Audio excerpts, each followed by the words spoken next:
Dapat dia pasar hijau setelah kapis dan dikeluarkan tapi ikan Rizka Rio kembali mulai dari Inflation dalam belakang memberikan kembali karena mereka kehilangan 3 playernya Hanabi dan tim Navi lihat surprise terhadap Susuji Shadow Kill-nya mencoba dihindari dan ternyata masuk semua damage-nya one last hit Susuji sampai pangan dibalikin kanan seorang Richard Shadow Kill dari Pemania dan pangan bermasuk dari tim Navi.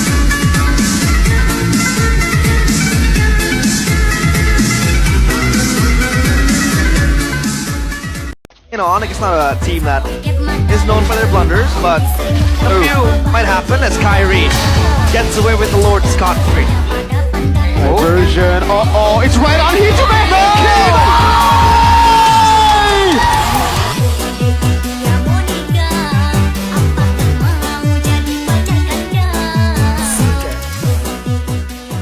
Si Kailan nakabasag dun sa babae, pero I mean, gusto ko lang sabihin dito, kailangan humabol ni Kirk. Or kung hindi man, ibigay na lang nila lahat kay Kira.